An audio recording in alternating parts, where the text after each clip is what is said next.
دوستو وہ شخص جو بچپن سے مذہب کا مخالف تھا، وہ کہتا تھا کہ خدا صرف ایک فریب ہے اور اخلاقیات محض زنجیریں، لیکن کمال دیکھیے، اسی نے مذہب کے نام پر ایک سلطنت قائم کی، روحانیت کے لبادے میں شہرت، دولت اور طاقت اس نے حاصل کی۔ یہ کہانی ہے دوستو ایک ایسے انسان کی جس نے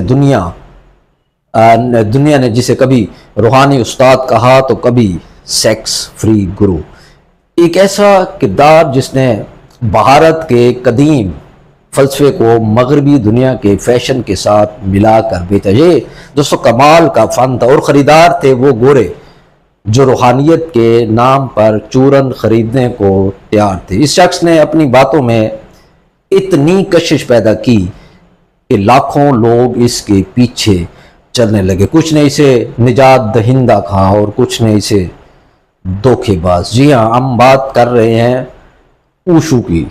دوستو ایک پروفیسر جو سیکس کو روحانیت کا دروازہ کہہ کر مشہور ہوا، جس نے آشرم بنائے، کروڑوں کمائے اور خود کو دنیا کے سب سے بڑے روحانی برانڈ میں بدل دیا۔ تو آئیے جانتے ہیں اصل کہانی ہے کیا۔ اوشو وہی تھا جو نظر آتا تھا، یا حقیقت کچھ اور تھی؟ اور یہ بھی جاننے کی کوشش کرتے ہیں کہ کس طرح ایک فلسفے کے استاد نے ایک بین الاقوامی شہرت یافتہ بنا اور سکینڈل سے بھرے گرو اور سیکس گرو کے نام سے مشہور ہوا۔ ہمارے ساتھ رہیے۔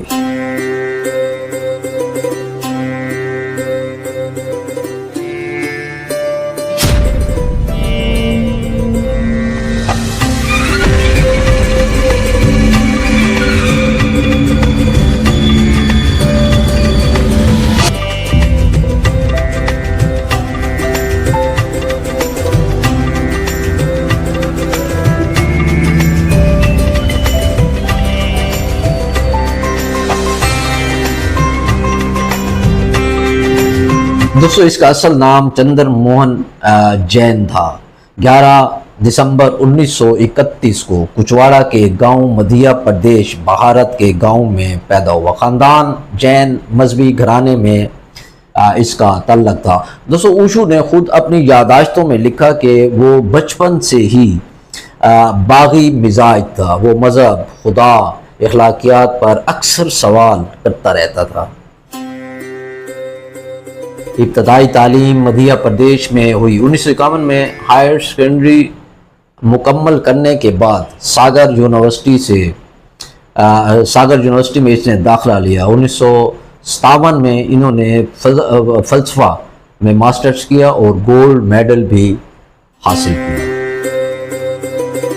تعلیم مکمل کرنے کے بعد وہ جبل پور یونیورسٹی میں فلسفے کے لیکچر یعنی پروفیسر مقرر ہوئے، لیکن اس کے خیالات کی وجہ سے اسے وہاں سے نکال دیا گیا، یعنی یہیں سے وہ آچاریہ راجنیش کے نام سے پہچانا جانے لگا۔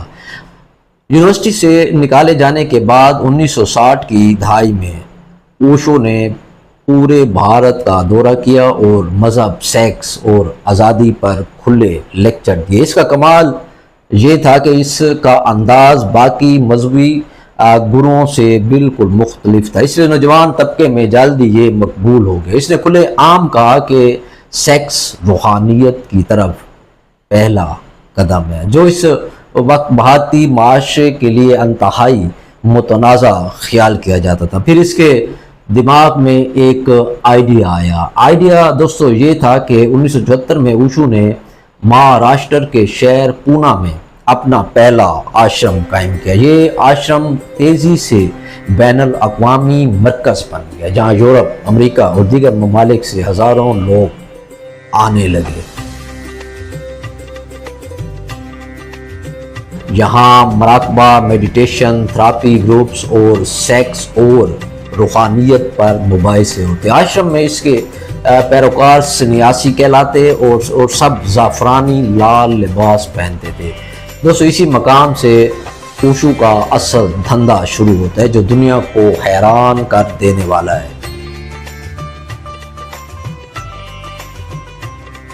اوشو 1960 کی اور 70 کی دہائی میں بھارت میں مشہور ہو چکا تھا، خاص طور پر پراسرار روحانیت، آزاد محبت اور جدید مغربی فلسفے کے امتزاج کے باعث 1981 میں اس کی صحت خراب ہوتی ہے تو ان کی خادمہ اور قریبی ساتھی ماں آنند شیلا نے انہیں امریکہ لے جانے کا فیصلہ کیا تاکہ بہتر علاج اور دنیا میں اس نظریے کا پھیلاؤ ممکن ہو سکے۔ اس مقصد کے تحت راجنیش فاؤنڈیشن اور اوریگن USA میں تقریباً 64,000 ایکڑ زمین خریدی۔ یہاں ایک مکمل خود کفیل شہر بسایا گیا جس میں مکانات بھی تھے، دفاتر تھے، ڈیم، بجلی، پانی کا نظام، ایئرپورٹ، میڈیٹیشن ہال اور یہاں تک کہ پولیس فورس بھی اس میں شامل تھی۔ روحانیت کا دھندا دوستو عروج پر تھا۔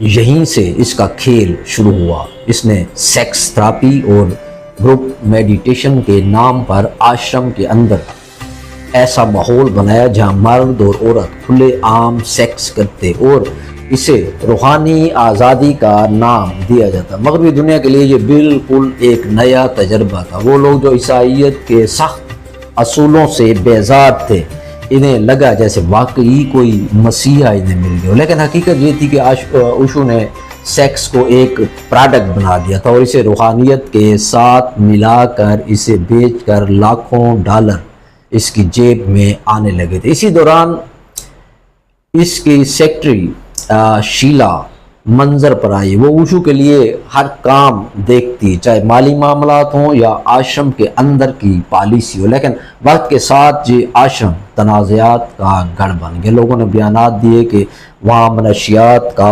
آزادانہ استعمال ہوتا ہے، گروپ سیکس لازمی تصور کیا جاتا ہے، جو اس سے بچنے کی کوشش کرے اسے روحانی ترقی میں رکاوٹ سمجھا جاتا ہے۔ یہی سب کچھ اوشو کو سیکس گرو بنا گیا۔ اس نے دنیا کو بیچا کہ سیکس کوئی گناہ نہیں بلکہ ایک راستہ ہے خدا تک پہنچنے کا۔ سیکس گرو نے سبق دیا کہ دنیاوی دولت عارضی ہے۔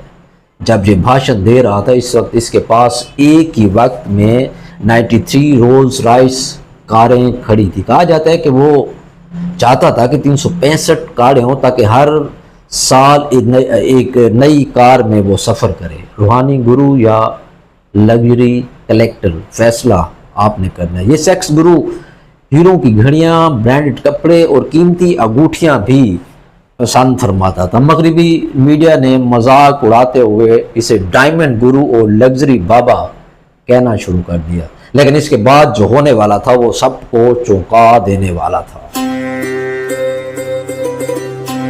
جب اس نے راجنیش پورم بنایا یہ صرف آشرم نہیں تھا بلکہ پورا ایک شہر امریکہ میں ہزاروں ایکڑ زمین پر پھیلا ہوا تھا۔ یہ کمیون جہاں بقول پیروکاروں کے روحانیت کے تجربے ہوتے تھے، لیکن حقیقت یہ تھی کہ گروپ سیکس منشیات کا استعمال اور طاقت حاصل کرنے کی خفیہ منصوبہ بندی ہوتی رہی، حتیٰ کہ 1984 میں مقامی لوگوں کو بیمار کرنے کے لیے بایولوجیکل ہتھیاروں کا استعمال کا الزام بھی لگا۔ یہ امریکہ کی تاریخ کا پہلا بایو ٹیرر اٹیک مانا جاتا ہے جس کے پیچھے اوشو کے آشرم کے لوگ تھے اور پھر اس کی مشہور سیکٹری مہر شیلا۔ بظاہر وہ اوشو کی خدمت گزار لیکن در حقیقت آشرم کی اصل ماسٹر تھی۔ وہ مالی فیصلوں سے لے کر پیروکاروں پر سخت قوانین تک سب کچھ کنٹرول کرتی۔ بعد میں جب اوشو کو سکینڈل کھلے تو شیلا کو جیل بھی جانا پڑا۔ اس نے خود اعتراف کیا کہ آشرم میں سب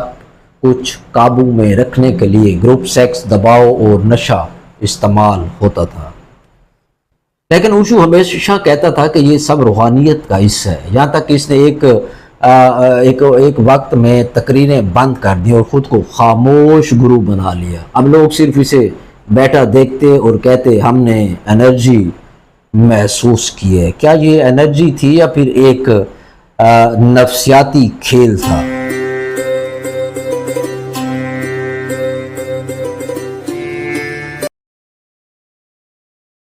اوشو کہ امریکہ آشرم راجنیش پورم میں جو الزامات لگے اس کی نوعیت اور اس میں کئی سنگین فوجداری الزامات بھی شامل تھے۔ یہ الزامات زیادہ تر ان قریبی ساتھیوں، خاص طور پر ماں آنند شیلا اور اس کی ٹیم کے خلاف تھے، لیکن اوشو بھی ان تنازعات میں ملوث سمجھا گیا۔ سیکس گرو جعلی شادیاں کرواتا تاکہ غیر ملکی پیروکار امریکہ میں مستقل رہائش حاصل کر سکے۔ اس کیس میں اوشو نے پلی بارگیننگ کی اور امیگریشن قوانین کی خلاف ورزی اس نے قبول کی۔ نتیجہ دانی نے امریکہ چھوڑنے کا حکم دیا گیا اور $4 لاکھ کا جرمانہ بھی اس نے ادا کیا۔ دوستو، راجنیشیوں پر الزام یہ بھی تھا کہ انہوں نے قریبی شہر دی ڈالس اوریگن کے ریسٹورنٹ میں سالمونیلا بیکٹیریا ڈال کر تقریباً 750 افراد کو بیمار کیا تاکہ ووٹنگ میں ان کی جیت ممکن ہو۔ یہ واقعہ امریکہ کی تاریخ کا پہلا بایولوجیکل ٹیررزم بھی مانا جاتا ہے۔ ماں آنند شیلا اور اس کی ٹیم نے بعد میں اس حملے کا اعتراف بھی کیا۔ راجنیش پورم میں اوشو کی ٹیم نے دوسرے پیروکاروں، مہمانوں، حتیٰ کہ اوشو خود کی گفتگو ریکارڈ کرنے کے لیے غیر قانونی آلات بھی نصب کیے۔ شیلا اور دیگر نے اعتراف کیا اور انہیں سزا بھی ہوئی۔ شیلا اور اس کے ساتھیوں پر یہ الزام تھا کہ انہوں نے کئی سابق ساتھیوں کو قتل کرنے یا زہر دینے کی سازشیں کی۔ اس میں ایک بھارتی صحافی اور ایک وفاقی اٹارنی اور اوشو کے ڈاکٹر بھی شامل تھے۔ کچھ سازشیں ناکام ہو گئی، لیکن ان کے ثبوت بہرحال ڈاکومنٹڈ اور موجود ہیں۔ راجنیش پورم میں غیر قانونی اسلحہ جمع کرنے، زمین کے استعمال میں فراڈ اور ٹیکس چوری کے الزامات بھی سامنے آئے۔ اوشو نے زیادہ تر الزامات کا سامنا کرنے کے بجائے پلی بارگیننگ کیا اور امریکہ سے رضاکارانہ طور پر اس نے اخراج پر وہ راضی ہو گئے۔ انہیں 10 سال کے لیے امریکہ میں داخل ہونے پر بھی اس پر پابندی لگا دے گی۔ ماں آنند شیلا اور دیگر ساتھیوں کو مختلف الزامات پر 20 سال تک قید کی سزائیں سنائی گئیں، لیکن وہ صرف چند سال بعد رہا ہو گئی۔ لیکن اس کے بعد شیلا پراسرار طور پر غائب ہو گئی۔ تو دوستو، یہ تھی ایک ایسے شخص کی کہانی جو روحانیت کے پس پردہ کیا کچھ کرتا رہا۔ آج بھی ہمارے سماج میں ایسے روحانی بابے موجود ہیں جو پریشان اور مصیبت زدہ لوگوں کو بیوقوف بناتے رہتے ہیں۔ دوستو، یہ تھی سیکس گرو سے لگژری گرو تک کی کہانی۔ اب اجازت دیجیے گا۔ اگر ویڈیو آپ کو پسند آئی ہو تو سبسکرائب ضرور کیجیے گا۔ بہت شکریہ۔